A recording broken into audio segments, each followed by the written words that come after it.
Les mariages sont différents selon les époques et les cultures.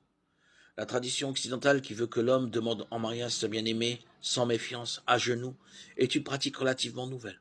Autrefois, et dans de nombreuses cultures aujourd'hui, les mariages étaient arrangés par les parents de la mariée et du marié. Bien que l'idée qu'une femme demande en mariage un homme soit de plus en plus acceptée, il est toujours considéré comme normal que ce soit l'homme qui fasse la demande en mariage. Mais ce n'est pas parce qu'une pratique est traditionnelle qu'elle est correcte. Ainsi, selon la Bible, est-il approprié qu'une femme demande en mariage son bien-aimé? Le parallèle biblique du Christ en tant qu'époux apporte également une certaine sagesse à cette question. Tout au long des Écritures, Jésus est comparé à un époux qui aime son épouse.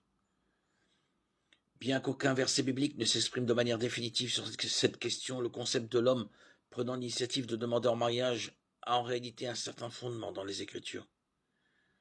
Dieu a d'abord créé l'homme, puis la femme à partir d'une côte de l'homme. Genèse 2,22 dit: L'Éternel Dieu forma une femme de la côte qu'il avait prise de l'homme, et il l'amena vers l'homme. Paul fait écho à cet ordre de création dans 1 Corinthiens 11, 8, 9, lorsqu'il dit: Car l'homme n'est pas tiré de la femme, mais la femme de l'homme. Et l'homme n'a pas été créé pour la femme, mais la femme pour l'homme. Il poursuit en expliquant que cet ordre fait partie du plan divin en matière de leadership, et qu'il ne repose pas sur des mœurs culturelles, mais sur l'intention de Dieu. À l'exception du cas particulier de Ruth, il n'y a aucun exemple dans la Bible où une femme demande en mariage un homme.